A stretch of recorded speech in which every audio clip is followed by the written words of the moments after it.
Oh, well, if it isn't me, John, and I'm joined by Freed. Fiercely fighting Freed. I've got a new gimmick, right? That's right. Call me Triple F. Joined by Triple F, and this is the Powerbotch Podcast. Welcome, guys, for your weekly edition of two idiots talking crap about wrestling. But yes, we got. Dude, I've noticed something this week. What's that? We've got a German-speaking nerd here. We've got an Irish bloke. We don't just set the bar. We are the bar. Oh my god, I didn't even think of that one. Oh my god. Okay, well, just. You need to do the thumb. Oh, but yeah, the thumb. Forgot about that. Yeah. Oh my god, I didn't even think about that. Am I really the Sheamus to your Cesaro? Is that what you're saying? I mean, those the if it's a bit, you're not that far off, but he sounds a bit more Irish than you. Maybe work a little bit on that. He's Dublin Irish, which is a little bit different. Like Dublin Irish is kind of like, how do you describe it? Like Dublin Irish is hey, where like Belfast Irish is like Becky. It's there's a bit of a difference. We're more nasally than our southern brethren. They have the light lilt in their accent, while they have the leprechauns in their accent. There's a difference. There's a very thin difference. That sounds kind of racist of you. I'm allowed to. I'm Irish. Oh, yeah. They have rainbows and leprechauns, and we have car bombs and riots. It's a difference in a different culture here, How about we start with a bang and talk about Dynamite? Yes, indeed, sir. Let's move over to our first segment. We'll talk about Dynamite. Oh, lordy. Do you want to take us through the first section, sir, or do you want me to take us through the first section? I can do it. I'm a fighting champion. We have the Young Bucks versus Evil Uno and Stu Grayson. Dark Order attack the Young Bucks straight from the get-go with all the little creeper minions and stuff, and they take out Matt Jackson. So they isolate Nick Jackson, work him over until he gets a hot tag to Matt. Then they isolate Matt and work him over like crazy. That's kind of your textbook tag team wrestling. Cut the ring in half, all the good stuff. And then for the finish, Grayson throws Matt back in the tunnel, and the minions block it off. But then Nick counters the fatality into a roll-up, and that's the 3 count. It was a cool match, had some cool spots, but ultimately maybe a little bit lackluster, and I would have wished for the Dark Order to pick up the win, but I guess they want the Bucks to look as strong as they can for All Out. Yeah, like I'm finally happy that we're seeing Dark Order being used right. It feels like a Dark Order that I can actually say, you have numbers, you should be winning, and they don't win all the time. Like that was a cheeky roll up. Like I wouldn't say their win was dominant, Young Bucks, but it was like it was a win up that you win up. It was a pin that you could say that could happen to anyone, right? They didn't feel like they were dominated by the end of it, but that's going to have repercussions long term. I mean, that's kind of one of those WWE tactics. Give the heels 90% of the match, the other guy wins with a roll up. Yeah, it happens a lot. It happens a lot, but thankfully it's not a regular thing in AEW, which is good. Yeah. Then we have an interesting transition. Don't you think? I call this a transition more than a segment because it just felt too short. I don't know if you would agree with me with that one. Yeah, you're referring to the Goldberg entrance of MJF, right? Yeah, the Goldberg entrance. It was, minus giving himself a concussion. We have Wardlow on security. What you're laughing there, like, but the stuff he said about Roman Reigns this week, I want to slap him. What an idiot! Sorry. You know what? See Goldberg. I've never seen a man more high on his own goddamn supply. That guy needs to reflect on what he's done, realize he may have given himself fucking brain damage over the years, and stay the hell out of the ring instead of end up killing someone. I'm just throwing this out there. I've never met a bigger bald-headed idiot in my life than Goldberg. But anyway, we'll leave it at that. Kind of a Wardlow on security at the door. You okay, dude? Yeah. Did you pick up on the little detail with the guy he pushed against the wall? Yeah, I was going to get onto that there. Yeah, just the little nuances there, if you want to walk us through that one. That was after he was very much edging into MJF's spot in on the camera. Why don't you explain that a little bit for us, man? MJF pushes him to the side. That's a callback to a Samoa Joe entrance, I believe, from an NXT takeover, where MJF actually played the guy who got pushed aside. Yeah. Nice little callback. MJF is so good at those like references, those little nuances. He does them so well, and I'm like, okay, cool. You're really good at this stage. I'm going to be ecstatic to see what you're like in 10 years' time when you have like next Chris Jericho. Yeah, like next Chris Jericho. Yeah, when you have a body of work behind you, you know. But I do worry he's never going to be able. He's never going to be able to be a babyface. But yeah, then we go into like a tag team segment. Like, who's your favorite tag team? Because it's part of the, the tag team appreciation night here. Sorry, before we get into that, you did give me the keyword there, tag team appreciation night. I want to say, for the tag team appreciation night, this episode of Dynamite did have the most non-tag team matches since Double or Nothing. You're not wrong, and you know what? You're actually not wrong, and I think that comes down to the fact that the FTR actually have a legit injury. Like, I think Dax legitimately has a knee issue at the minute. So they couldn't read about that. That's why they didn't have a match. That's why they didn't have a match this week, because he's legitimately injured, from my understanding. Interesting. Yeah. Just saw what was said there in the comments section. Jesus. We have the tag team appreciation section. God damn it, tag team appreciation section, and bit of a dichotomy where, like, down the middle, the tag team doesn't feel like a tag team, because Kenny wants to give the shout out to his boys, where Hangman's kind of like, no, we're the best, we're the one with the fucking titles, and I thought that was a good line, because that alludes to something later, but we'll get into that later. Just before the segment cuts out, like Kenny says, kind of under his breath, yeah, we are the champs, but we are singles guys. I found that really interesting. He's still on this mentality, and like Paige seems to now have bought more into the team, when at first he was very reluctant to team up with a member of the Elite. Do you remember? I thought that was more, when he threw that line out there, I thought that was more him just kind of like, because Jim Ross says this constantly. He's constantly going like, oh, they're two singles, they're not a tag team, they're not cohesive, like blah, blah, blah, blah, blah.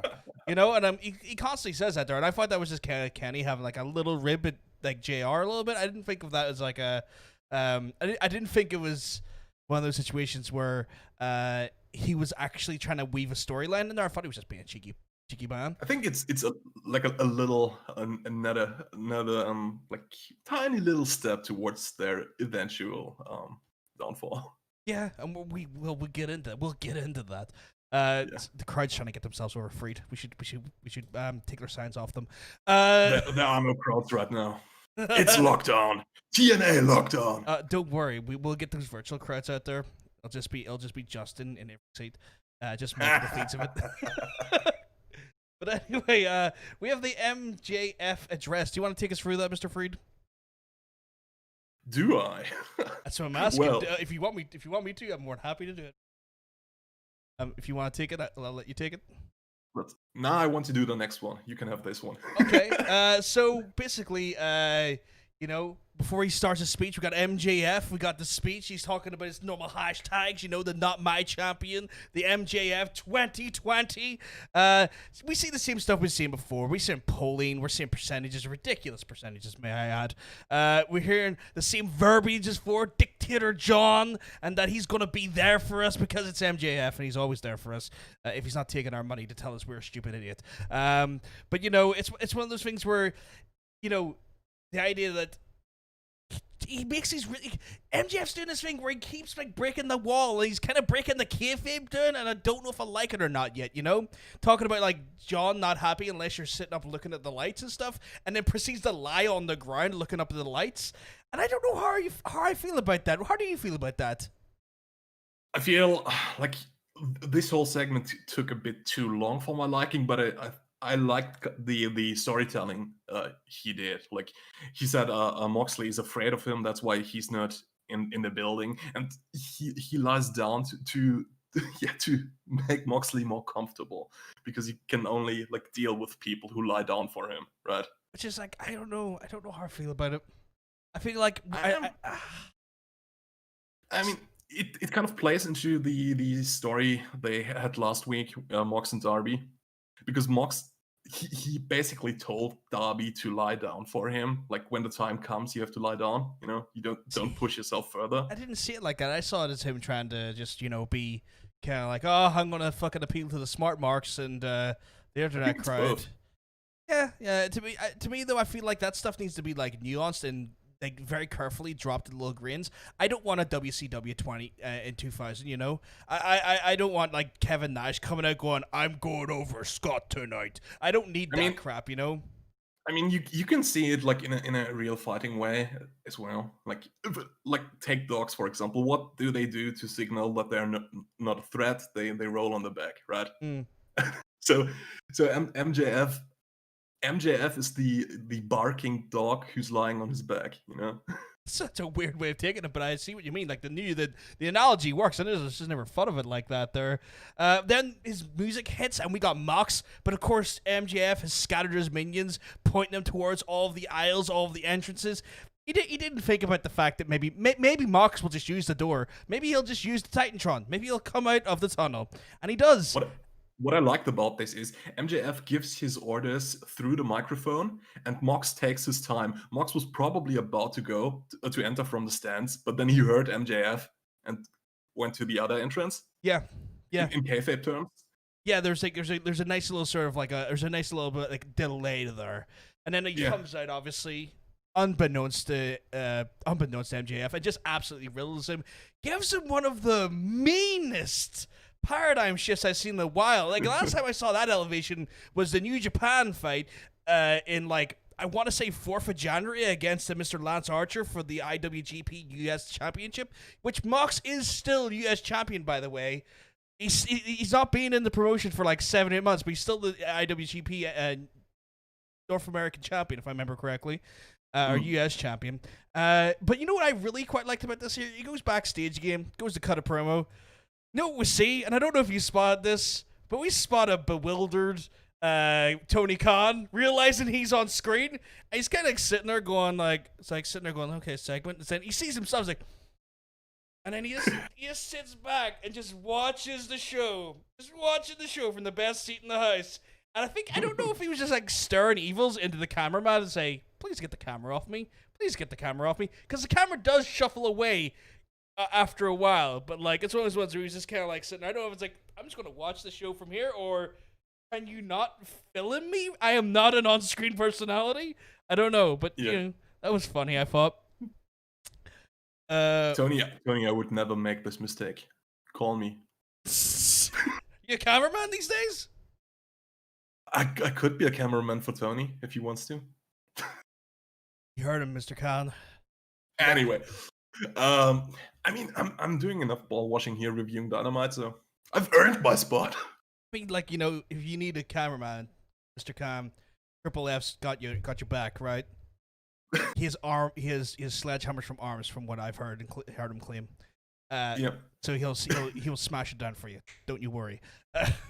Anyway. So next up, Matt Hardy interview backstage, of course referencing last week's segment when Sammy Guevara threw this chair at his head, busted him open. Like everybody was mad at this spot. We talked about it last week, and Matt says he isn't cleared until next Dynamite, which is next Saturday. But he will make Sammy bleed there. And then he sees someone walking by who kind of looks like Sammy from behind, and Matt Hardy just attacks him. But of course, it's not Sammy; it's Ref Mike Ponce, kind of implying that Hardy got concussed or something like that, and just has such hate that he would attack anything that vaguely resembles Sammy. Did you notice the nuances of his promo though? Out of curiosity, like I noticed in this promo. There was very clearly like hints of gimmick switch midway through the wording. We have like a little bit of broken Matt, a little bit of big money Matt, a little bit unkillable Matt. We have a few different things in there that I've noticed that maybe this has like broken the shift of his mind even worse. Maybe Sammy has broken him more. You could say that. That comes 2 weeks after he says, "Oh, I'm not going to do all the gimmicks anymore. I'm just Matt Hardy now." But who's to say Matt Hardy is not a broken individual? You know? Yeah, yeah. Ugh. So Nick, right? that's right. Mr. Cody Rhodes. Last time I checked, he was called Cody Rhodes. Versus Scorpio No, Sky. he's just called Cody. I think he has the. I think he has the. Yeah, he's just called Cody. But I think he does have the rights for the Rhodes now. He just doesn't use it. I know they have had some some legal jazz happen the last wee while, but it's one of those ones where at the end of the day, he got over on that name, so he's not too fussed about just using that name. Do you want to take us through the Cody and Scorpio Sky match, or should I take it for you, sir? Sure, I can. Well, we get like the big match feeling because Cody comes out with the entire Nightmare family, like before a big boxing match, and we got the tail of the tape. TNA used to do that before every title match, and I really, really appreciate that they do that. So yeah, they are trying to give this a big match feeling. Starts kind of the match kind of starts reciprocal. They repeat kind of the spots like Cody throws a Sky to the outside and opens the ropes for him. No, it's the other way around, right? First No, Sky throws him out. Yeah, and then Yeah. Scorpio. And then Cody opens him, but Sky doesn't take the invitation. No, Sky's holding open, and then goes to open. It's like Cody goes to use it. Sky's like, nah, I'm not going to hold it for you. He kind of walks away a little bit like macho machismo ego there. Did it happen? My notes say something different, but it's not that important. No. Yeah. The announcers make the point that Sky is attacking the the injured ribs that Cody got from last week's match. He does a really brutal spot, like pulling him into the turnbuckle from the outside. That looked vicious.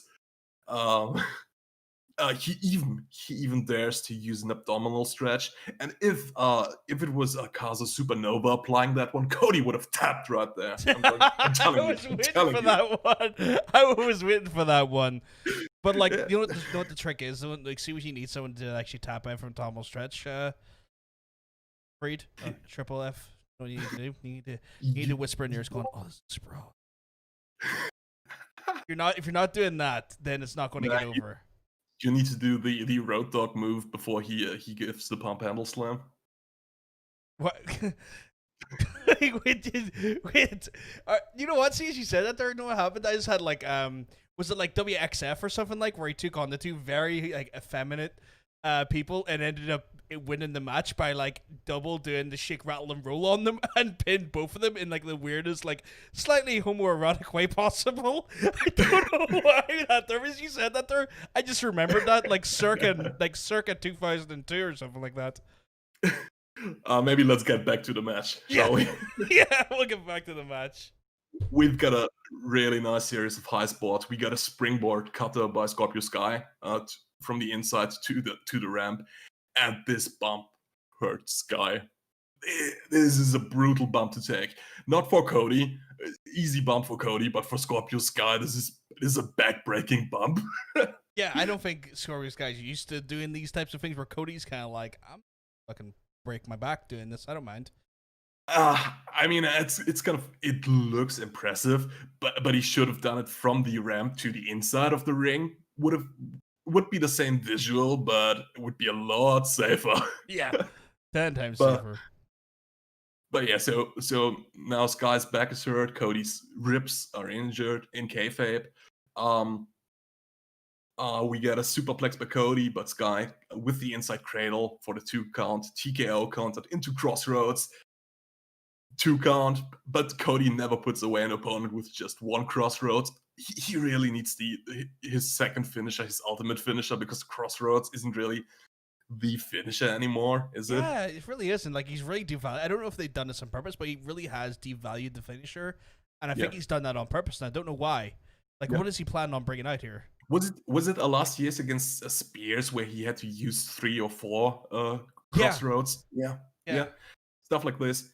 So yeah, Cody takes his time to get up after the crossroads. He sells his ribs, tries to get a pile driver on, gets countered, gets reversed. Sky is now really looking frustrated. He tries to put Cody into a cutter, but it's blocked crossroads. Now we have the 3 count. The ending sequence was kind of hot. I liked the big feel they gave the match, but it wasn't. Maybe the match needed a little bit more build on Dynamite to get to this really, really intense feeling that I would have needed to elevate the match. It was good, but nothing great in my opinion. Yeah, so it wasn't great. I felt like I might have been drunk at one point though watching the match. Why? Because I think I saw David Benoit in the crowd. You did spot Brian Pillman Jr. in the crowd before I noticed, so he honestly he might have been in the crowd. I could have swore I saw David Benoit beside literally Austin Gunn at parts. I'll need to go back and verify, but it's either I saw him or I'm drunk. But I could have swore I saw David Benoit, and I was like, "What are you doing here? What's the ghost of Chris doing here? What the hell?" He's scary. He's a lovely person from what I've seen in interviews, but he's the ghost, the spitting image of his dad, like, you know. Yeah. The real meat of all of this comes after the match, because on the Titantron or whatever, the Dynamite screen, I don't know, they haven't given it the name. Can I call it, or like, what do we call that? I got called it that earlier, but I feel like that's kind of me. Yeah. Anyway, on the big screen, Brody Lee appears, and Little Steely, he has the old version of the TNT title belt. And he's a repeat offender. He stole the belt from Moxley earlier this year. Little Steely. A belt diddler. Yeah. He's a belt diddler. He diddles belts. Yeah, he is. Yeah. So he addresses Cody, says on the next episode of Dynamite, they will go face to face. The Elite has already been dispatched with last week in the big tag team match. Cody will learn to respect the Dark Order, and Lee will take the belt from him. And this feels like maybe the Jake Hager match was the first big title defense, one could argue, but this has a proper feeling of danger for Cody losing the title. You know what? And a very weird formula of that. Have you noticed that Hager had a failed attempt at the World Championship belt and then went for TNT, and now it's the same with Brody? I feel like they've created a formula there already. Very good on spotting that. Very good. What can I say? I'm just a little bit of a dirty boy. Then don't know what I was going to be. Actually, should we talk about the rumors now instead of in the news? Yeah, let's go for it. Like, I mean, let's do it. So there are rumors, one from a person who claims to have been on the tapings for next week's show, and he says Eric Rowan appears under his real name, which I didn't write down. I'm a bad podcaster. So yeah, Eric Rowan appears and helps Brody Lee in a very convoluted, like overbooked finish, like your typical Cody match. So there are also reports that this is just BS, that this doesn't happen. Let's treat it for a second like if it was true. I'm kind of not a fan of that. Like, I'm cool with giving Eric Rowan a job. That's fine. I don't want to see him like put back with Harper again. That's kind of like the bane of his career. It feels like it's too safe. We know they can work together. We know they get on well, but it's like, come on, like, stop it. Let them. If you're gonna bring him in, let him be his own thing. I'm sure he has Harper is showing. You give a man a bit of freedom, he can be charismatic, and if you're big, you're gonna look domineering. Right. What I would do is I would acknowledge that they know each other, but Eric Rowan says, "No, I'm going my own way now. We've been together for 8 years or whatever time it has been. if you want to go the babyface route, or Brody Lee says, "No, mate, you're a loser. I don't want to deal with you anymore." But then again, Dark Order recruits losers, so Yeah, they make losers into winners. That's their big selling point. So, not saying that Eric Rowan is a loser, just for the record. That was in gimmick. oh yeah, no, of course. We have another one of these great tag team segments, which are blowing me away. By the way, they're so good. This one was actually a little bit different. We had Santana and Ortiz, about to do what looked like the traditional segment, but they end up just destroying more of Best Friend's gear. Did I skip ahead? You skipped ahead. Oh, I've read the wrong one because I am an idiot. Actually, this one, no, my apologies. It's Private Party. They pick the Hardy Boys. It's kind of straightforward. Yeah. Why would it not be? Matt Hardy's been managing them for a while. Then we have the, I want to say the Kenny Omega and Hangman versus the Jurassic Express. Am I correct? My notes tell me that should be the one. No, don't you lie to me, notes. Lied to me once already. Trust your notes on this one. I'm gonna try and trust my notes on this one. Interesting start to the match in the sense that we had Frankie Kazarian watching on again. This is the second time we've seen this. Frankie has been a little bit of a dirty looker. Not just the second, I think the third or fourth time. I was going to bring this up too, because what it feels like is we may be building to a triple threat match for the tag team championship at All Out. Maybe like Page Omega, Young Bucks, FTR. It seems like it's building towards that. Are they going to make it a fatal four-way with SCU? Is that why Kazarian is lurking?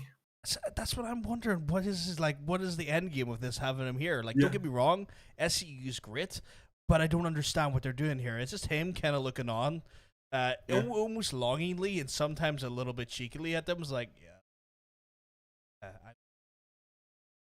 weirdly smug about his seating arrangement. I don't know why. Maybe they want to set them up as the next contenders or next challenges for the belts after All Out. If they win, that would make them the first two-time champs, technically. Yeah, I mean, kind of, the 1 year anniversary of winning the tag belts is coming up, so you could build to we want to regain what we once had. Yeah. Storyline. Yeah. That makes sense. Match is pretty good. Some of the highlights are some of the interesting, like, sort of the story beats is a lot of like Marco Stunt's involvement.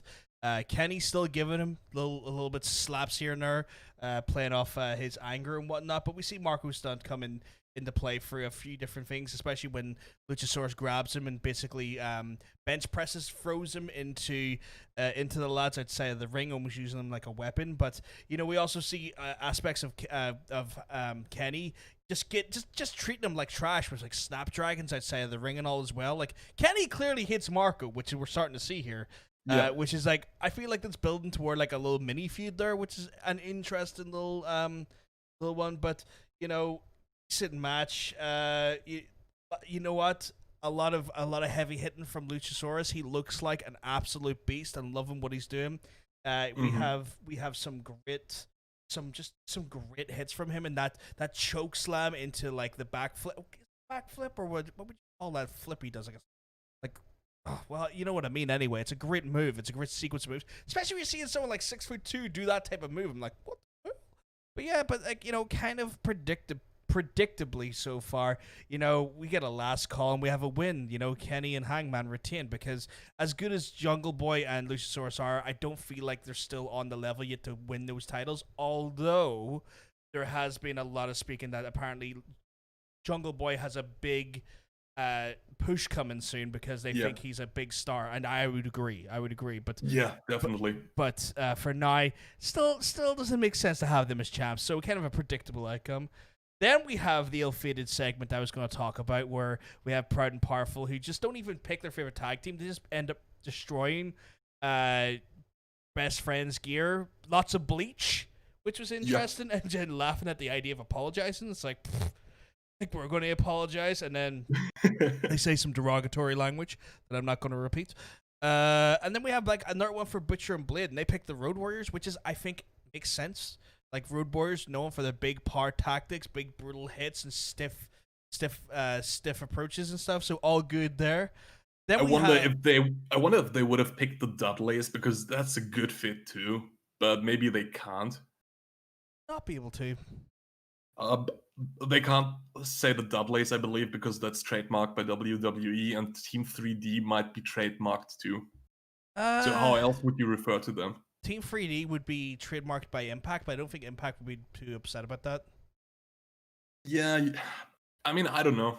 I would just say Bully Ray and Devon. You know, that would have been simple enough because I'm near sure Bubba owns the rights to Bully Ray. I don't know either. You know, like he uses it in RH and Impact, and also on Sirius XM. I don't know. This talk show he has. It's actually a really good one on Busted Open Radio. We have the tag team appreciation segment. Would you like me to go for it, or would you like to go for it? Oh, sure, I can do it. So we have FTR, the Young Bucks, Rock and Roll Express, and Tully and Arn, or the Brainbusters, if I want to go with tag team names all across the ring. They are in for the tag team appreciation night. If I had to summarize it, it's kind of a circle jerk. Like everyone is going around telling, "Oh, I'm surrounded by the greatest tag teams ever." But there are nuances in there. The Rock and Roll Express is referred to like as the predecessors of the Young Bucks that paved the way for tag team wrestling as it is now. The Rock and Roll Express says, "Yep, greatest tag teams ever in the ring, but the Young Bucks clearly the best ever." While Arn says, "Yeah, greatest tag teams in the ring, but these FTR guys, best guys ever." And makes sense because the Brainbusters is kind of similar to the style that FTR wrestles. But it gets really interesting when Tully Blanchard grabs the mic from Ricky Morton and says, "Yeah, it's great. We're all great here, but what really makes a team great is having the championship. But none of those teams here have the championships." And that's, by the way, why I was saying they're building to a triple threat match. Maybe we have the greatest team, and the greatest team. By that logic. Do you want to add something to that? I feel like there is like some nuances in there. I love the fact that there is almost like when they're sitting there in front of you and they say it. There was that like moment I was like, they really are. This is a great way of putting these guys up. Like Rock and Roll are definitely the Bucks. Like when it's said out loud and they're standing beside each other, I'm like, that makes total sense. And then when you say FTR is basically like Four Horsemen or Brainbusters, whatever you want to refer to as the duo of Tully Blanchard and Arn Anderson, you're like, they really are. This is literally a renaissance of this amazing tag team feud that used to happen during the 80s. And I'm like, oh my God, we're coming back to good wrestling. Oh, we're finally getting it, boys. We're finally getting the tag team feud we always deserved. I was like so happy about that. I was like, oh my God, it makes so much fucking sense. Yeah. I'm happy with that. I'm with you. But Tully mentions he has still a grudge against Arn because last year Arn jumped to his boy Sean Spears in a match against Cody. Tully doesn't understand what this Nightmare Family logo is on Arn's chest. Why did he align with them? And this is when Sean Spears walks out. Arn says he knows where this is going. He leaves the ring. Then Tully punched the Rockers.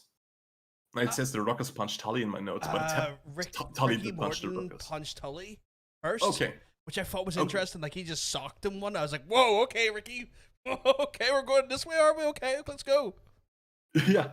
And FTR and the Bucks try to break up the fight, and Sean pushes Dax to the ground, and it's revealed that it is because of his injury, or is it because they removed the bracelet and attacked the Rockers from behind? People have been referring to this as their heel turn, but in my opinion, they've been tweeners leaning to the heel side from the get-go. Yeah, they've been tweeners.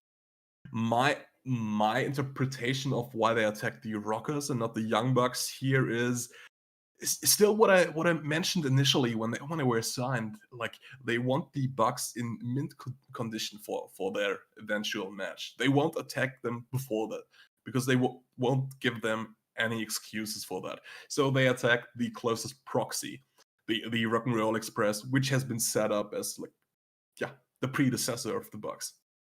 And you know what? This kind of takes away from my theory that Cody would join the predicted Four Horsemen because like Arn got out of Dodge because he was still quite loyal to because there was like a little bit of nuance in there when like Tully said like what is this, almost as say join up with the Dreams kid, really you want to you're backing Dusty's boy, our biggest enemy throughout the 80s. You're backing him, it's one of those ones. And he's like, what's wrong with that? And it's like, Oh, so maybe Cody is kind of not be a part of this then, which then makes you think, who the hell's so then it's got to be Paige. It's got to be Paige then, doesn't it? Because even Paige is not like too fussed on what happens to Ricky Morton at this point, like the Spike Pile driver. He's not too phased. He's like, oh man, why'd you do that for? Where like the Bucks and Kenny's visibly distraught at this. Yeah, and like you said, Paige looks kind of puzzled at FTR, kind of like, WTF did you just do? Yeah, that's a very interesting, meaningful look he gave them. I'm really curious to see where this is going. Yeah, off guard, but great segment though. It was a bit self-congratulatory, self-farting. Why not? But good overall. Then we have it. It's time for Mike Chioda coming in with Jericho, where I'm like, oh my god, they picked up probably one of the better refs that got out of New York. Yeah, I mean, we didn't mention it earlier, but he did officiate the TNT championship match. Yeah, I forgot about that there. Did kind of forget about that there. And they showed off that stunning new belt. I'm so glad they got the belt actually fixed. Doesn't look like cheap tin now. Yep. But back to the interview. Yes. Jericho talking about he saved his job about 14 years ago or something like that. I believe 18 years he mentions, but yeah, that's neither here nor there. Yeah, and then talking about the idea of officiating his match leader of Orange and that he should do the right thing, and if he does the right thing, he's going to make sure he gets his job back again in AEW. And you can see there's kind of like this moment where Yoda's kind of like going, shit, I kind of do need a job, but is it really, do I have to do this to get a job? I kind of like how he goes, like he has honor as a referee and says, no, I'm going to call it right down the middle. And Jericho picks it up. Yeah, right. When it gets to a certain point and I give you the signal, you're going to call it right down the middle. Wink, wink. It was good foreshadowing to what we see later. But we'll get into that when the time comes. I believe it's called Sue's car. It's called Sue's car. Okay, yeah, Sue's car. You're right, Sue's car, not Chekhov's gun. We don't need guns and Chekhovs. We need Sue's car. It's one of our lineage now. We got athletic girth because those boys have got girth of athletic nature, and now we got Sue's car. Not speaking of athletic girth, Hikaru Shida versus Heather Monroe. Next up, she gives an interview with Tony, who will be her challenger. She says, "I'm still waiting. Bring it on." Yeah, I've kind of jumped over it because AEW I was going to say, what did you have to talk about? It was barely a match, and then it was a submission. It was done. I mean, listen to the last 3 or 4 podcasts we've done. Picture we said all those things again. Yeah, just add submission in. You've got it this time. And the next segment really puzzled me. This was a weird one, right? Really weird. I don't know what to make of this. I couldn't hear. I couldn't I thought everything Jake was saying. I couldn't listen to what he was saying because I was too distracted by Lance. Maybe let's tell what actually happens real quick. Jake the Snake Roberts cuts a backstage promo, and Lance Archer is trashing like jabronis left and right. And then Lance goes to Jake, asks him if he already mentioned it. Jake denies that, and then Lance rips his shirt off, turns him around, and on his back is written, "Everyone dies." What? I know that's his catchphrase, but it's such a weird way to deliver it. Yeah, and are they in an abusive relationship now, or Not to take shots here, but it's nothing unheard of for Jake the Snake to be in any sort of abusive relationship, and ooh, and you went there? yeah, I Holy did. I'm going to hell. I'm going to hell for that one. But and obviously it fits well into Mr. Lance's character. He's meant to be a rough and ready and going to kill you type of guy who will just throw you through walls. Yeah, but their relationship kind of seemed to me more like Monster and Monster Handler, kind of like a James Mitchell and Abyss, maybe. Of course, Lance Archer isn't like Abyss, but maybe, or even kind of like maybe Frankenstein's monster. Although no, Frankenstein didn't really control the monster. No, he didn't. I was going to say he wasn't its spokesperson, so. No, he's actually quite resentful of Frankenstein's monster. Scrap that. Here, other Paul and Brock Lesnar. Yes. Yeah. Which is good because both of those can talk. Like both Paul and Jake can talk, so that actually works well. Yeah. They're both good on the mic. Yeah. So that's kind of weird. Yeah, it was just I had my notes. It was just like that was odd. It wasn't funny as last time. It was just odd. Yeah. Then we have the main event. With the main event of Mr. Chris Jericho versus Orange Cassidy, the freshly squeezed one, and we get fully told that the best friends and all of the inner circle have been banned from ringside, and Sue's car again. Sue's car, yeah. If you get told that someone is banned from ringside, they are sure to run in. Yeah, you know. This match is actually really hyped. It gets this short promo package, but it's really well edited, really adrenaline fueled. They do a big recap of everything that was happened before, so they kind of go through the events of all the things that have led to this moment. And they don't do that for many matches. This was like a pay-per-view quality, like promo package for a match to give it this pay-per-view quality feel. Yeah, right? Which I felt was an interesting choice because like it wasn't like they were competing like they had in previous weeks with like pay-per-view quality shows, because there was that during Fyter Fest and the American Bash stuff where they've done that for just a normal like show episode of Dynamite, which was interesting. Match itself though starts off really fast, and Cassidy Sorry, before you get into the match, I want to mention a couple of things. Cassidy's lower third, 1-0 debate record over Chris Jericho. I didn't even really see good. That. I didn't even. And the sign this one fan hold up, I really loved it. A demo god, Y18 to 34J.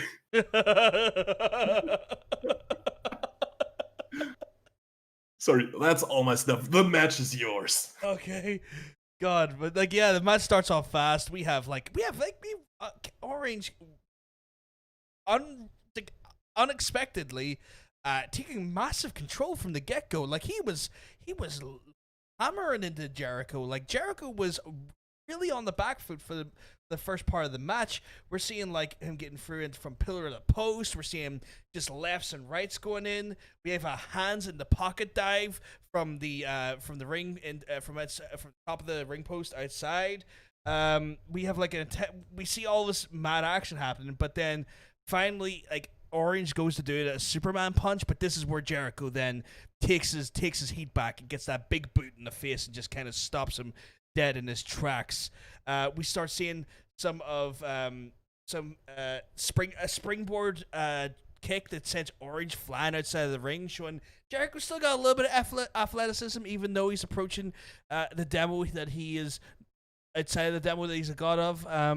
We have like because he's almost beyond his demo god status, because he turns 50 soon. He's almost 35. Yeah. By the way, Jericho, if you need an assistant, hire me. You heard of Jericho? You need Triple F. I got his contact. Come to me. We'll work out a deal. You lie. You don't have my contacts. How do you think we set up this show? Oh yeah. I take 10%. Stop doxing me. I'm not doxing you. I'm your agent. Anyway, I gotta get that 10%. I'm a 10%er. We have like a brutal lift into the barrier during the break, and like just really damaging Orange's ribs. Jericho shows his love to the crowd before doing a sweet stalling suplex. And this stalling suplex, like, I don't know if you noticed, took up the majority of the break. He was just giving it some hang time. He gives it some of these, and then he does a stalling suplex. I was impressed that he was able to keep him up that long. I mean, that's also, I'm impressed by the ability for, like, obviously Orange to keep himself up as well, because that's a two-man job. It's not one person doing that there. But he was just holding and pretty much running the breakdown, which I thought was interesting. We see a lion salt, which we don't see often from Jericho, but unless it's a big match, so you knew this was a big match. No pin, though, sadly, no pin. Orange does some, he does some like light padding to kind of lure Jericho in, like just kind of like, I wouldn't even call it paintbrushing, but just kind of like it looked like he's exhausted. And then Jericho's like, I'm just going to lamp you. Dude, those were brutal chops, okay? Buy into the character. The Demo God is so resistant to him, though, because he's got a callous chest, right? Because he's a god, he has an AC of 24. Beat that. Oh, gee. Okay. I can't even blow properly, but that's probably to your benefit, guy. Yes. But anyway, getting back to it, he goes to just lamp. He goes to lamp Orange Cassidy. When I say lamp, it's an Irish term for a big punch in the face. But no, burst of energy. Orange is going to duck, run free, and then he does like a running super kick, and I'm like, oh damn. That was a brutal little super kick there. And then next thing you know, there's a high cross body, but no pin from Cassidy. We get into Walls of Jericho. Orange reverses it though. He doesn't seem like how he done last time, where he kind of like crawls in on himself. I said this before. I don't know how they do that. That looks brutal and sore. Like they contort your body to do that. But he gets into a small package of some sort. No pin yet. And then suddenly, Orange has an ankle lock on Jericho, and I'm like, wait a second. Are we starting to see a little bit of technical wrestling from Mr. Orange here? A little bit of a submission master, but no.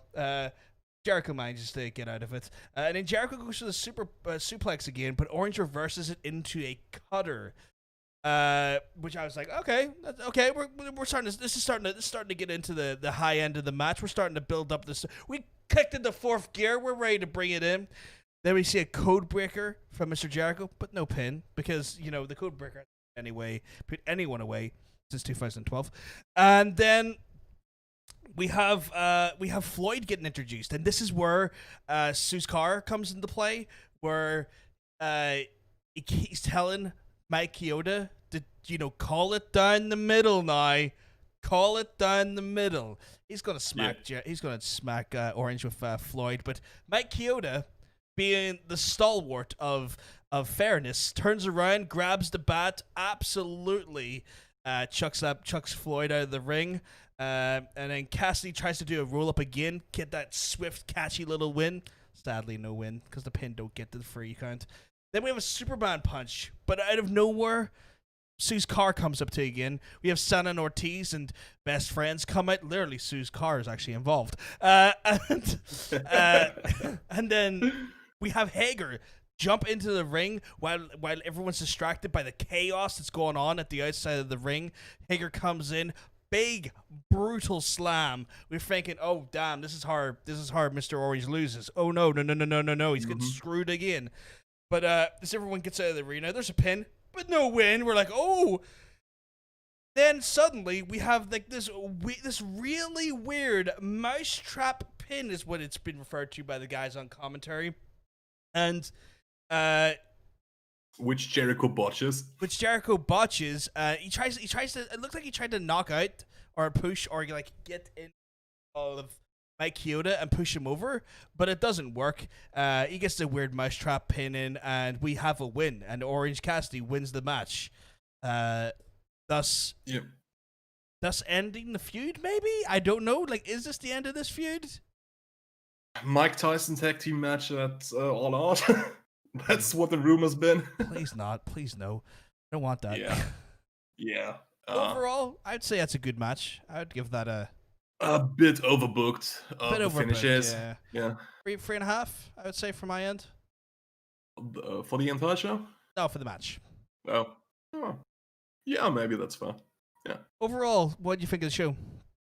A bit underwhelming, to be honest. I'd give it a low 3 out of 5. Yeah, I'd say that there. It had some good stuff. I'm still pissed off at the women's division being muck. I mean, the Brody Lee setup is interesting for next week. The FTR quote unquote heel turn was interesting. But yeah, there wasn't really a great match on the show. Just good matches. That's just not really what cuts it for me anymore. You know. Yeah, and this was nothing outstanding. This was then also very like the way I describe this is like this was very reflective in the ratings this week, because in this week's ratings we went from 900,000 to 700,000 again. Not low 700,000. I think it was actually quite high 700,000, but still a massive drop off from the previous week when it came to views. Yeah, I think they dropped 130,000 in the ratings, but so did NXT. Yeah, so did NXT, but you know, Mr. Alvarez was saying that he could see it hit 1 million this week if the right segments were there, and I just don't think the right segments were there. They could hit it next week, because next week's episode is on Saturday. Oh, I don't know about that though. They have this really big audience that is watching the sports ball game before that, so you could have a really big overflow audience. They could legitimately hit 1 million next week. I'll be keen to see this, because that might actually end up maybe making Dynamite concern moving days. And I don't know how I'd feel about that, but like, if the network can get, because this is not going to be the only time they do a Saturday. I think in 2 or 3 weeks' time to do another Saturday after it. Think about it this way. How many people can they pull in if they don't have to compete with NXT? Because those this has been the theory. Yeah, those 600, 700,000 people, this would be the initial audience that Dynamite got, right? The 1.4 million they got when they debuted on the channel. The theory is that if there was no pandemic, and that if Dynamite went uncontested on a Wednesday night, they would actually be drawing the same numbers as Raw or SmackDown. Yeah. And there is something to be said for that there, and they might do it, but but I feel like we'll need to see. We'll have to really pay attention to what they do this Saturday or next Saturday, and then the next one they move. We'll need to see how these numbers look, because there has been some interesting shakeups. Maybe we should get into the wrestling news segment. What do you think? Yeah, let's say on ratings, because Dave Meltzer had this really, really interesting breakdown late last week. Thanks for early this week maybe. Because if you look at the money demos, 18 to 34 or 18 to 49, AEW is defeating Raw and SmackDown, or at least pulling the same numbers depending on the weeks, you know? Yeah. And TNT must be so freaking happy about this, because they bought a Raw quality show, for 55 million, while USA Network and Fox had to pay billions for the same show. Yeah, billions, and their key demo is outdoing the competitors in the money demo. Money demo, yeah, and that's not all. SmackDown reaches more homes, is the more established brand, and this is an interesting point from Dave Meltzer. I want to get your take on this. He says the pandemic only sped up a process that would have happened anyway. I heard that. Yeah. I think that's definitely the case. The problem is that WWE's booking is problematically predictable and problematically so hot-shotted that Seth Rollins came out and said that the average wrestling fan can't follow long-term booking, to which I laughed in his face and would say, do you watch New Japan? Do you watch Ring of Honor? Do you watch anything outside of your own bloody network? Because they do it quite well everywhere else, Seth. It's just not our fault that your writers who script your shit are kind of being hampered and, I don't know, handicapped by a 70-year-old who hasn't really known what wrestling is since 1994. Seth Rollins' experience with long-term booking is when John Cena defeated Bray Wyatt at WrestleMania a couple of years ago. This all set up the Fiend character and led to the Firefly Funhouse match this year. This is long-term booking done by WWE. Or like when they beat Daniel Bryan into the ground for month and month and month until they finally listen to the fans. Oh, yeah, that's all part of a storyline. Yeah, we planned that years ago. Yeah, we got there, boys. It just took you a while to catch on that we were doing this, you know. If you just had paid attention and enjoyed our storylines, you would have got there in the end and had a better time of it. Like, no, you got called out for doing crap, and you're still doing crap, and you luck your way into some segments. Congratulations. Another problem is with long-term booking WWE. Oh, let's bash the show again. That's fun. Yeah. The problem is, if they set up a long-standing storyline, they don't know where it's going to end. Take Mr. McMahon's son. Oh yeah. They didn't know where they wanted to go, or who killed Roman Reigns. Was it last summer? He killed Roman Reigns. Yeah, that was the one that had like Eric Rowan and Daniel Bryan thing, right? They booked that week to week. They didn't know who ran over Steve Austin. They didn't know. No, they thought it was Rikishi, and then they realized Rikishi wasn't getting over, and then they had to bring back Triple H into it. Yeah, there are countless examples of that. I mean, Raw Underground. The rumor is they have no idea where this is going. They just book it week to week, and not even that. They tear up the script and do something new on the spot. Because long-term booking, who needs to do that when you can just tear up the script your writers spent weeks writing? You know, what are they, writers? They don't know shit. It's the audience of one. It's the audience of one, and that's the problem. Yeah. But we've said this before. It's useless. There's no point. But it is interesting though, because honestly, there is been a bit of a shift in TNT. There's been a shift in the person who was I can't remember his name, but he was like the person that pretty much got AEW greenlit onto the network is now been ousted, and the person they put in their place is a guy who's been known to axe sports off Time Warner,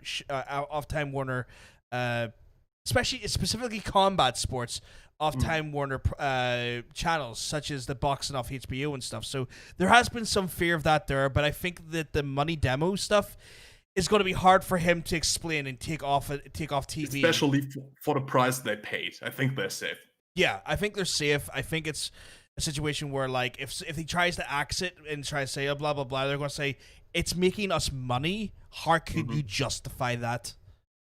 So I think they're safe for now. Any other segments of the news you want to take us through? The long-rumored indies on the WWE network is finally happening this weekend. They didn't give it this big announcement. They announced it yesterday, just in a press release. Like, it's been rumored for years, but okay, random press release 2 months ago. The rumors was VKM wasn't too hot on doing this, but I don't know, anything to catch the interest of people, I guess, by our stupid network. Anyway, they are going to put West Side Extreme Wrestling, Progress, ICW, and Evolve on the network. Starting with some highlights packages from those promotions of currently signed WWE wrestlers. They want to do a Keith Lee special and a Drew McIntyre special.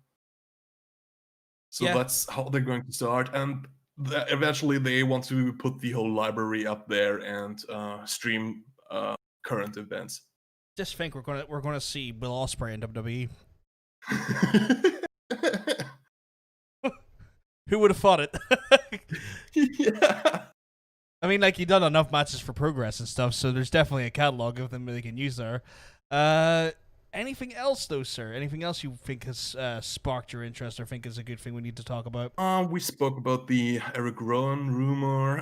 AEW has released 3 wrestlers for the first time in its existence. Yes, there's only been one release prior to that, but that was a amicable release, which was Smiley Kylie Ray. Right. I mean, was it really a release, or did she just didn't sign the contract? Right? No, she signed the contract. She asked to be released. I think she just wasn't. I think she just wasn't. Maybe she wasn't thinking it was going to be what she wanted, and after All Out, she kind of just. I think in an interview she said that WWE NXT defeated her own confidence in herself, and she wanted to prove to herself in the minor leagues first that she still has what it takes. So she signed with Impact.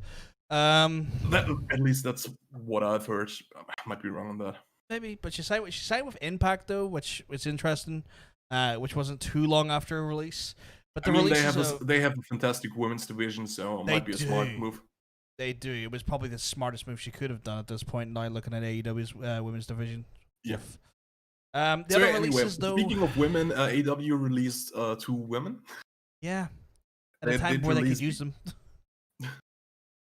Please, we're talking over each other, please. Do you want to take it? Or?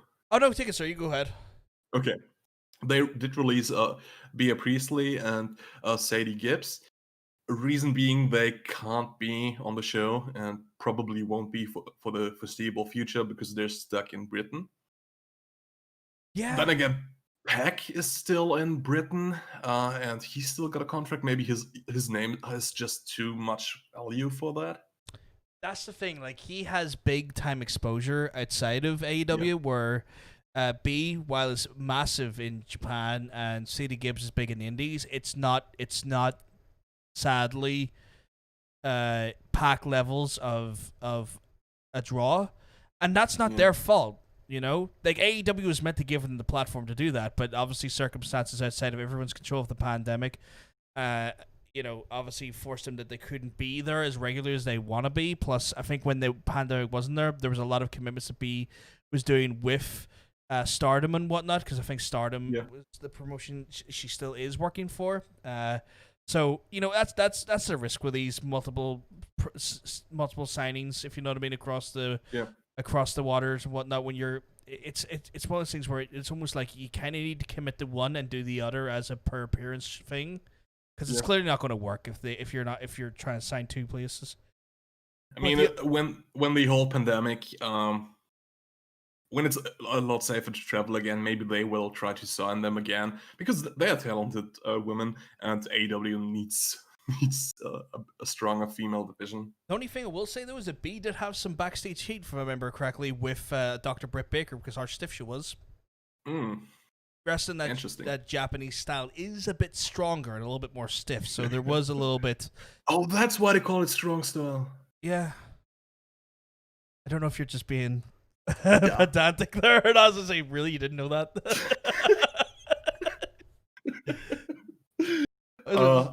And the other person they released, Jimmy Havoc, they did suspend him after the allegations were made against him in June. Yeah, and then he was subsequently put in the rehab, if I remember correctly. Right, they wanted to help him out with his drug problems and life problems, and apparently now they have come to terms and released him. Well, maybe he has been even during the pandemic, he has been featured quite heavily on TV, unlike the 2 released women. Maybe we'll see him featured down the road. Maybe when he's battled his demons and whatnot. Might be. Our thoughts are with him, of course. Hopefully he's doing better. Yeah. News-wise, do we have much else to cover? Oh, I think we do. We have one other thing I think we do.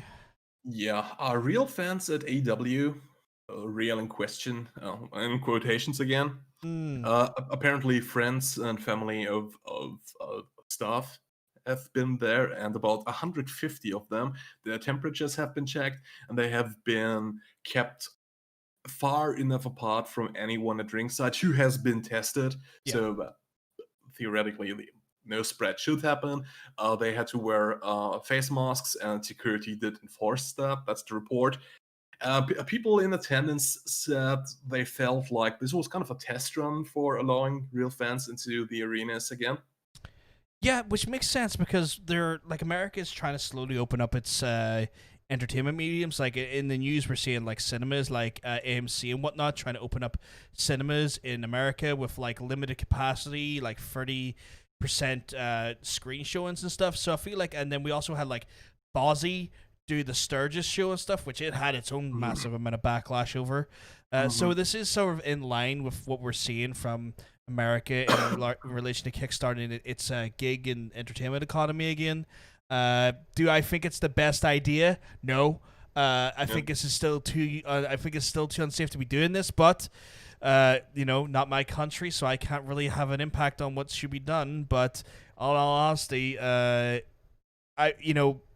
don't think it's a great idea. I think it's still a bit of a risk. But sure, what can we do? So the other approach to doing this is what WWE is rumored to be doing. They want to hold SummerSlam from the Amway Center in Orlando.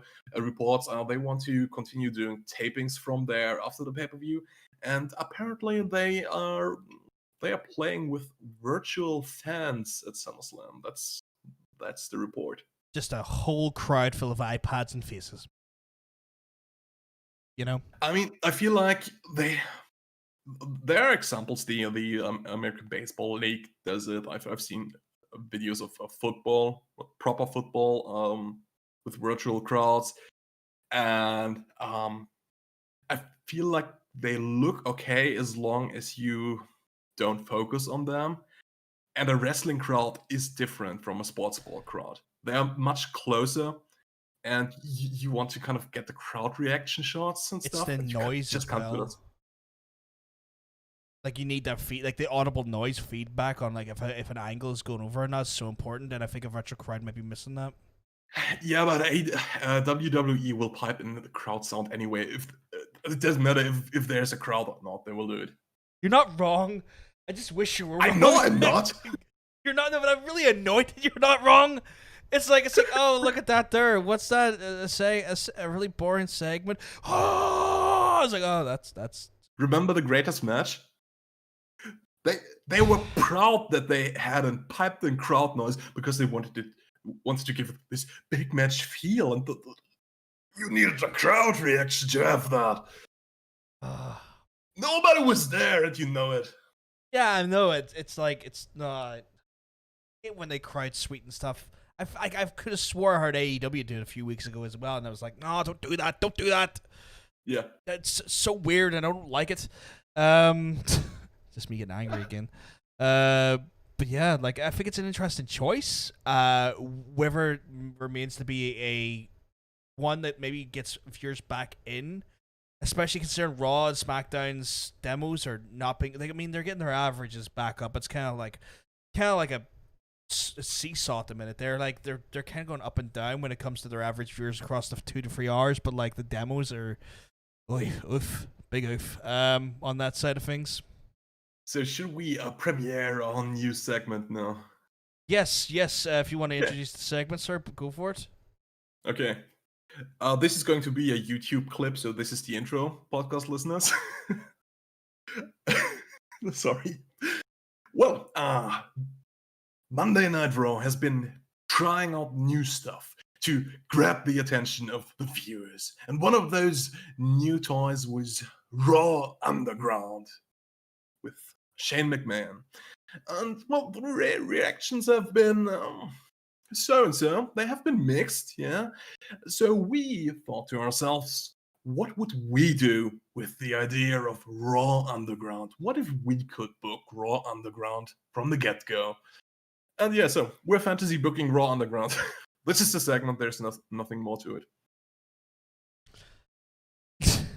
So we're gonna do our best to try and I want to say make Raw Underground worth watching or worth or relevant or interesting. Oh, my fantasy booking is an epic tale. Well, if you got an epic tale, I'm willing to hear it if you want to start it. Or I could start. Do you want me to flip a coin? How do you want to do this? You want me to go No. I don't want to intimidate you with my great idea, so you can go first. Okay, I'm gonna make this a complete crap shoot here. So we have Raw Underground, okay? Raw Underground. We're gonna start off. We've seen it what it is. It's very much been Shane McMahon's toy, and the idea where I would have used Raw Underground is that let's restart it. Let's pretend it hasn't even came out yet, but we're going to talk about this new amazing product. Why? Because Shane McMahon is banned from WWE. He lost his match to Kevin Steen. He's not allowed to be directly employed by WWE in general. So we have Raw Underground. Great. Perfect. He is going to bring out the MMA show he always wanted, the stuff he tried to push while he was outside of WWE. He's finally going to do it, but he's calling it Raw Underground. Where, you know what, if you can't get in the ring, you're not getting airtime. Well, why don't you test yourself in the most brutal, no holds barred action there is? Right? We take what they've been doing with the Hurt Business. I like the idea that let's bring Lashley in, but you know what? Let's make Lashley the most dominant essence of Raw Underground. Right? Ooh. Let's play into his MMA career. We're going to start off by having him going in the Hurt Business. People are kind of like, who are these guys? What's this about? But we see a really, really intense Lashley. We see someone who's back to doing his MMA, back to being a dominant force. But the difference is that he is plowing through all of these people. It's almost calling into question is Bobby Lashley maybe stronger, better, more dangerous than the Raw roster? But Raw tries to play it down a little bit because he's not a champion. He's never held he's never held the heavyweight title. He's never beaten a Brock Lesnar. He's never beaten any of these titans of sports entertainment. But see Shane, he's going to give him the chance. You know what Shane's going to do? Shane's going to create the Underground tournament for the prestigious, the most athletically girthy and validated title ever, the Raw Underground No Holds Barred Championship. What's going to happen is a 16-man tournament where, say, 16 of either Raw or SmackDown and NXT's competitors can vive for this gritty, unstoppable, unmerciful event where they compete for the No Holds Barred Championship, right? They go through. Are you doing Bloodsport? Kind of. This is Bloodsport? Cool. Kind of. But it'll be a little bit. But we'll get there. We're going to. You know what? Some of the best wrestling takes are emulated from good shows or good movies.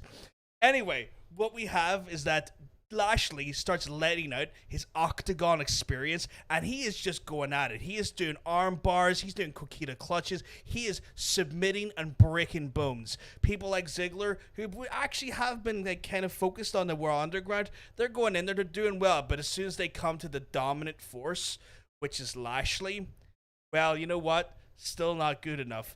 It's getting dominated. We have Lashley run a train on him, and he is the first ever Raw Underground No Holds Barred champion. And then he starts cutting segments on the Raw and SmackDown division going, you sent me your best, but you couldn't even cut it. Because you want to know why? I'm simply bigger, faster, and at the end of the day, more experienced than you guys are when it comes to a fight. And if we are in a fight condition where there's no ref, you can't beat me. Because I will take you apart. I will dismember and dissimulate you. And he runs dominant over the division, right? We start seeing that Raw kind of takes it a little bit more seriously. Because now they have this show, they have this thing that shares a bit of a namesake, even gets their airtime, suddenly becoming a real viable threat to their champions. Drew McIntyre hasn't involved himself with this yet because he's been doing his title defenses and he's been warding off people who have maybe not been into the gritty nitty of it all, but he realizes that there's actually a dominant threat looming in the Raw Underground scene. What ends up happening that Lashley challenges Drew McIntyre to a winner takes both belts match at Survivor Series, but Drew McIntyre turns it down and goes, "No, I'm not interested in that. That's a lawless federation. You have no rules, no standing. You're just a bunch of ingrates who are just beating seven shades out of each other with no precautions, no nothing. That's not a sport. That's not a sport at all. That's just that's untapped violence, unbridled violence. That's not a sport." So then what happens is we end up having the pretty much what I expect to be happening in Survivor Series if we get that far, where we have Raw's champion versus SmackDown's champion. At this point, I don't think we'll have Braun. It's like, what's that, Braun right now? Braun versus Drew McIntyre. What ends up happening? Don't you mean Randy Orton versus The Fiend? Oh God, did they already drop the belt off him? I haven't watched SmackDown in a while. They will at SummerSlam. Probably. Okay, SummerSlam. Okay, then. Well, at this point, I want to keep Braun in there because I feel like Braun's a decent competitor at that point. I feel like when it comes to McIntyre and Braun, it's a good mix for what I'm going for. What ends up happening, though, is that Retribution end up actually costing Drew the victory at Survivor Series. What we didn't know is that, see these like group of underground street dwellers who are like bombing transformers and destroying rings, that's actually members of Raw Underground looking to try and sabotage the shows, and they finally jump McIntyre and cost him the match at Survivor Series. Now McIntyre doesn't really know that the Retribution's actually Lashley's guys, but then it comes out and Lashley starts to take actual credit for it. And he goes, "Well, if you didn't want to face me and you weren't mad enough to face me at Survivor Series, we're going to keep coming at you. We're going to invade your shows. We're going to destroy your rings. We're going to leave this place and burn it to the ground." Not Seth Rollins, because that's crap. But we're going to burn this place to cinders until you have no other choice to fight us in our own environment. Then we have that build that goes to like Royal Rumble, and we have literally McIntyre versus Lashley for the merging of the two belts, the no holds barred belt versus the WWE Championship, but only it's down in Raw Underground's basement dwelling nature, like their weird like thing, like their studio they have right now. We all know it's not an actual real underground fight, but it's there, and it's for both belts, a unification, but under the no holds barred rules that Raw Underground's based off of. And then Lashley, because he's got the advantage here, well, he takes Drew down. He dethrones Drew to take the belt, the no holds bar belt, and the Raw Championship to Raw Underground. What do you think? Interesting. We've both picked up on some of the same story beats. That's interesting. Maybe it was too obvious to do that. So I feel like I feel like I'm trying to make chicken salad out of their S word of a writing at the minute. It's interesting. I like the idea of using Retribution to force them to fight under the underground rules. I really like this as a driving force.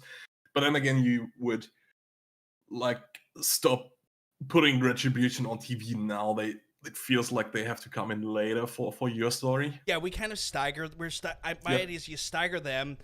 You maybe have the odd instance where maybe they feck with like some production things, and some weeks maybe it's more aggressive than others. Maybe one random week we do have them destroy the transformer and the lights go out for like a hot like 15 seconds while the backup goes, but we don't have them destroy the ring like we saw on SmackDown last week until literally maybe to the week after the Survivor Series stuff.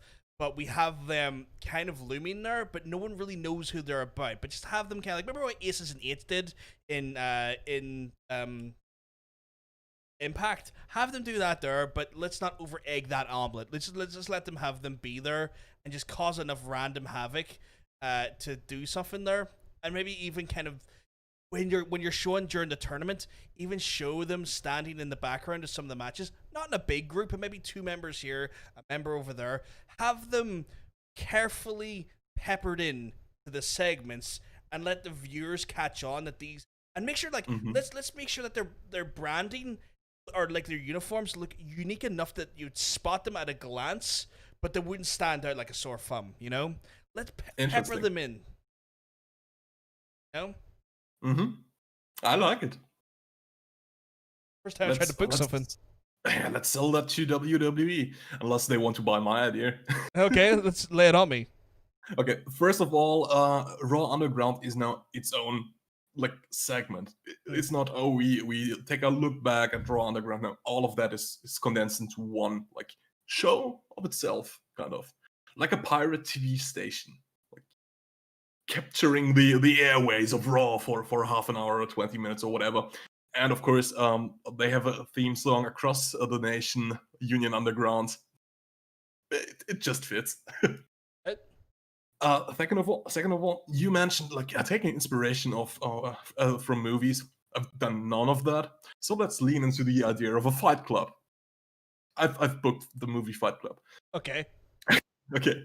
All the participants of Raw Underground should be like these disenfranchised guys. Your hashtag 3-week push guys. You know, you're jobbers. Like, they have failed in the establishment. The establishment has given up on them.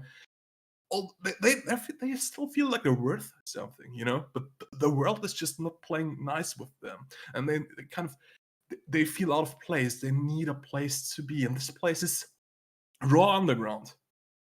And Shane fits in as the leader because, like you said in your booking, he was kicked out of WWE.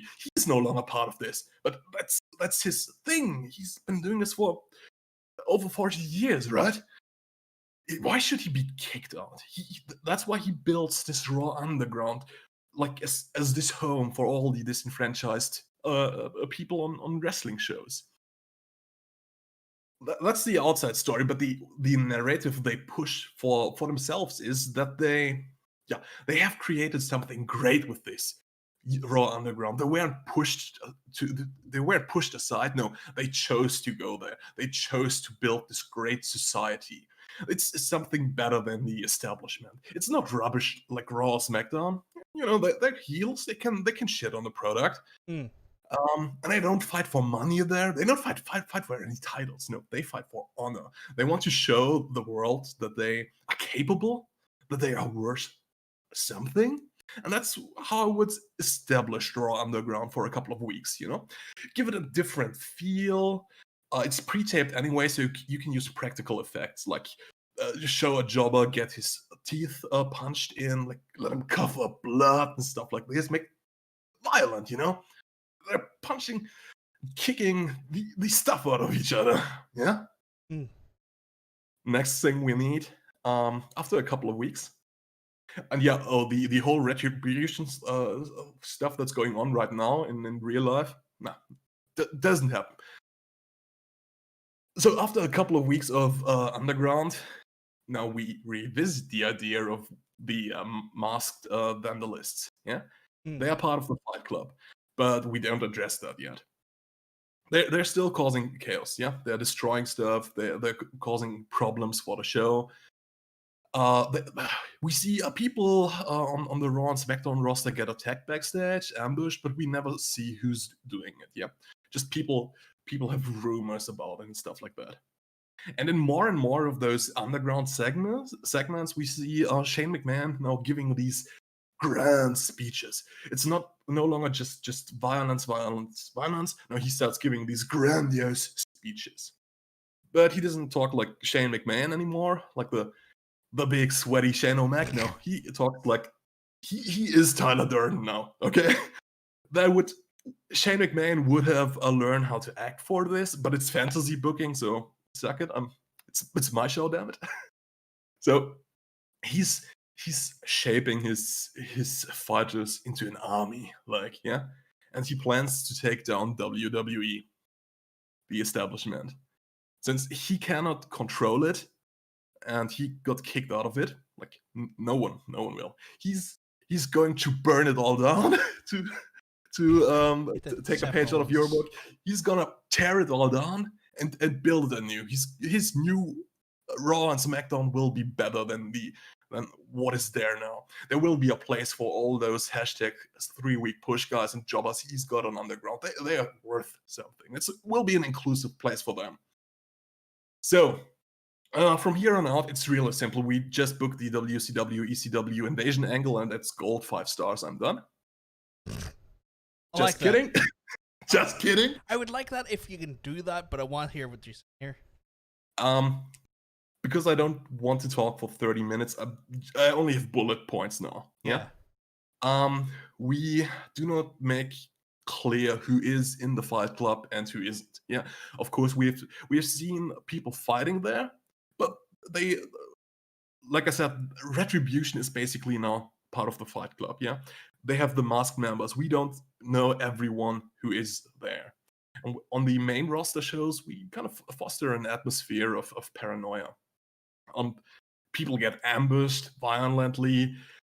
We want to create kind of a sense of dread, like WWE could really be destroyed by those guys. Yeah, we've talked about suspension of disbelief.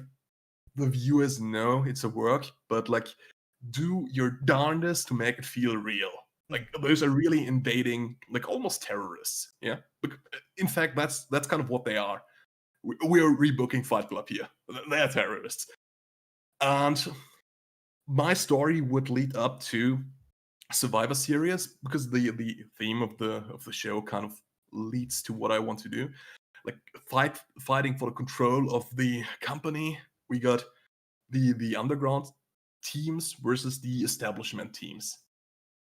And because we don't know actually who is in Raw Underground, we can't be sure on the establishment teams. There's not the cohesion there that the establishment wanted. There's infighting. They have point fingers at each other, calling each other traitors and stuff like that. And that creates that creates this chaos that Underground can capitalize on and actually defeat the establishment as a Survivor Series. And from there on out, we book the story of how the chosen one recaptures WWE, if you like.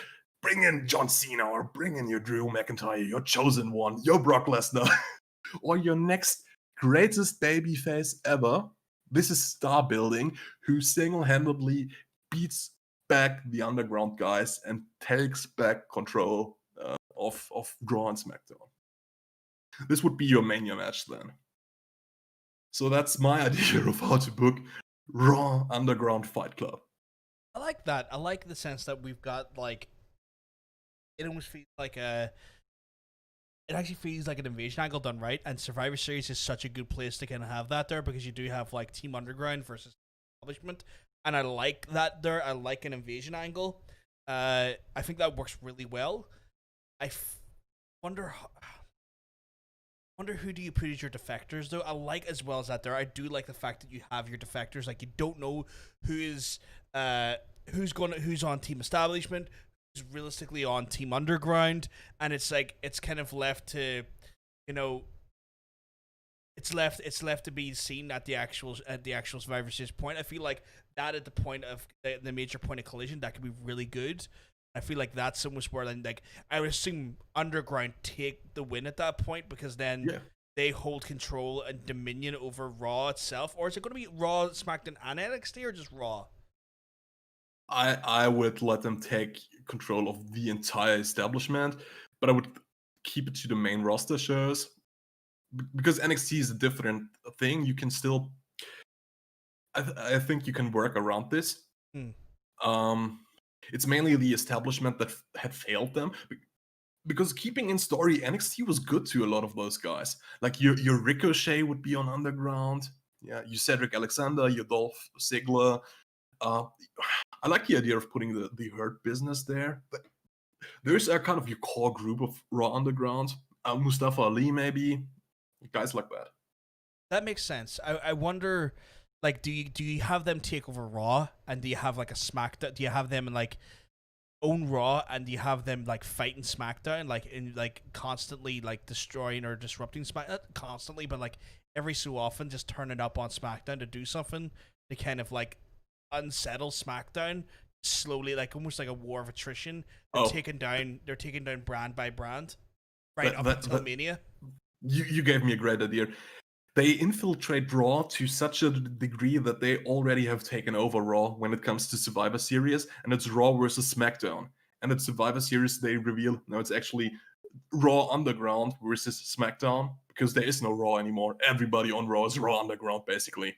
And then you could build Yeah. that to where like you can see like he owns Raw because he's invaded Raw for that long that he owns Raw up into and he's going after SmackDown at this point. It's like almost a slow war of attrition that leads you into Mania, and it ends up being like you can build like little storylines where people maybe defect from Underground because maybe Shane is a bit too power hungry. Maybe when Shane has power, they've forgotten he's a little bit too domineering. He's too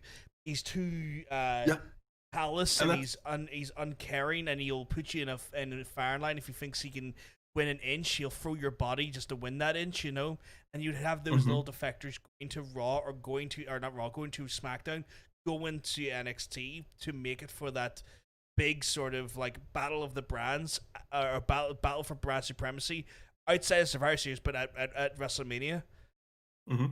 I kind of like the idea how you recontextualize that, and I would run with that. But I would let Underground actually take over SmackDown at Survivor Series, so de facto they are in control of the whole main show, and that's where I would start to book La Resistance. But yeah, like internal, but in good angles. Yeah, And the small group that still holds to the ideals of SmackDown, the land of opportunity or BS like that, and they yeah, and that's how you build your next top baby faces, because this little group will beat the entire Raw Underground SmackDown with small numbers. They will defeat 2 rosters and take back control. What you need to do though, you need to have and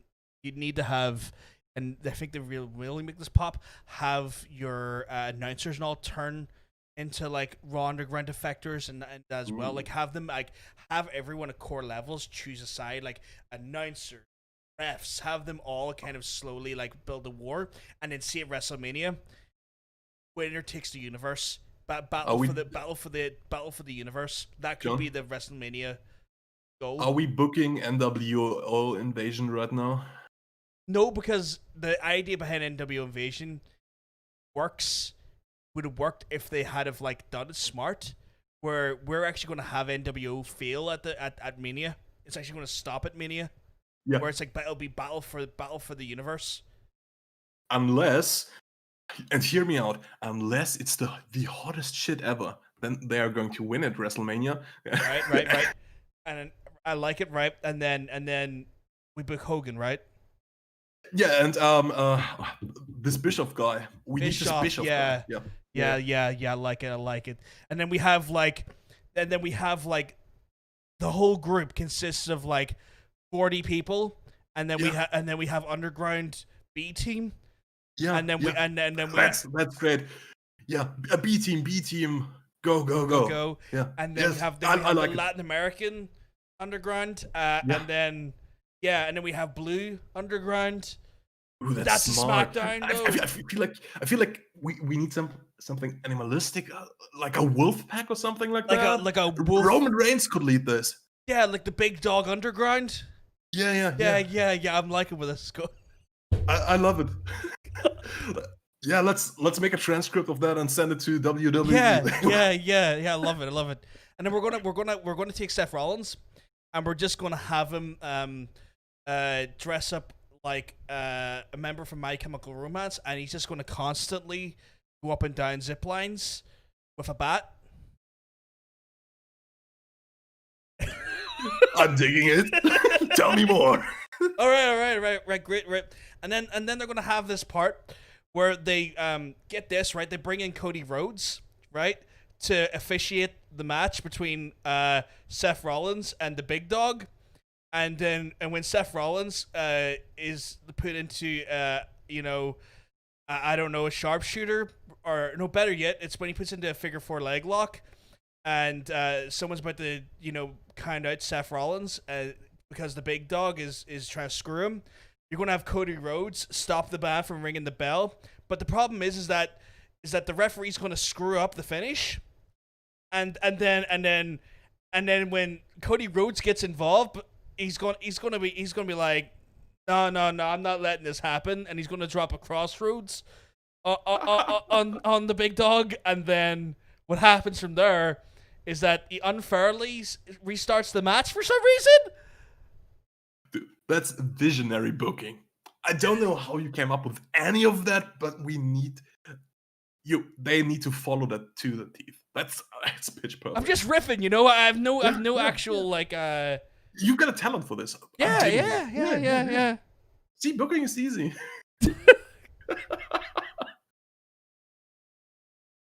Hard did we manage to take like our genuine concepts and just rewrite WCW in 1997 all over again?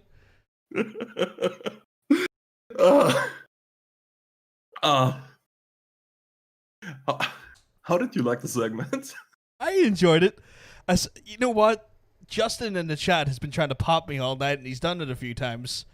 I saw you saying there about like Shamrock, and like, Ken Shamrock could work. Like that could be a great person to bring into Raw Underground. Like that would really work as like one in my angle where you have like the championship tournament for the No Holds Barred championship. That could be like a great person who runs the gambit against Lashley, but Lashley is sadly stronger, younger, faster, and more just more in his prime than Shamrock. But he's maybe the person he meets at the very end of the gauntlet. You know, kind of almost like taking down the old guard and reestablishing the new guard. I mean, I kind of like it, but I would replace Ken Shamrock by Steven Seagal. I've heard he's the greatest martial artist to ever live. Oh yeah. He looks at a real martial art. He looks at martial artists and he laugh in their face.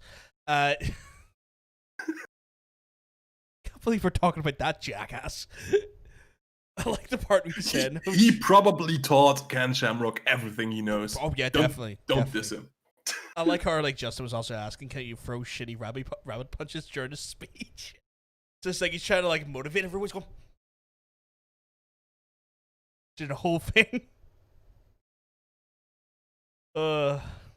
Hoping our listeners are enjoying this. Have enjoyed the segment.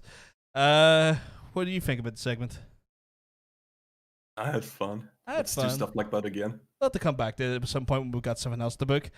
But we're kind of really deep into the show right now. Yeah, I think we have to call it, guys. Yeah. This has obviously been the Powerbotch Podcast, guys. And if you've this enjoyed is Powerbotch Underground. Are you part of Powerbotch Underground? That's where this is going. Am I the establishment? Because I feel like I'm not established enough. This is an invasion. This is no longer Freed the Fried One, like we've established at the beginning of the show. This is Fiercely Fighting Freed. Triple F. Powerbotch Underground. Damn it. God damn it. How could you not see this coming? I don't know. Because like you just said you had a gimmick this week, and I was like, okay, cool. God damn it. God damn it. Okay, cool. Guys, if you have enjoyed the podcast stream, all of that good stuff, well, we would encourage you to hit that subscribe button, hit the like button as well, because it does us a lot of favors. But if you want to see and get notifications when we go live, turn on that little notification bell. Gotta give you some updates for next week's podcast. We are not going to be going live on Friday. No. We're going to be going live on Sunday. That's because AEW and whatnot are moving their show to literally to Saturday night, facing off against NXT Triple X, the sexiest of takeovers. But you know, we will be on Sunday. We'll be going live 2 o'clock UK time, 3 o'clock Central European time. For those who or what their time zones are, I don't know off of the top of my head, but I'm just giving the ones that I know that we definitely operate off. Should be like a 6 a.m. Eastern. Which will be for our American friends. You will probably have to catch up after after we went live, which I'm sorry about, but obviously the changes to the show schedules kind of put us at a little bit of a disadvantage. Get yourself an alarm clock, damn it! I wake up really early on Sunday morning for our show. Yes, definitely. But guys, if you have enjoyed it, you know what you need to do. Please do it. But it's okay if you do miss the show. We cut up the segments, the things that we think they're actually are probably the best segments of the week. We cut them up. We post them up during the week. We give you a little bit of bite-sized podcast goodness. You can check it on the channel as well. We tried an experiment where I seen how much you like me getting angry. Apparently that resonated with people. I don't know why, but it did. It was a clickbait. It was a little bit clickbaity. I'll admit to that. But everything in YouTube's clickbaity. Watch out! I popped the ball on stream. That's literally going to be the tag to the next show. But anyway, guys, my name I have been very, very thankfully joined by Mr. Freed. Fiercely fighting Freed. Get it right, Thomas. Fiercely fighting Freed, and we're going to see you on hopefully our next podcast next Sunday. Have a good one, guys. War. No, peace. Just war. Wow. Okay. I said it again. Want to give us a bit more? War.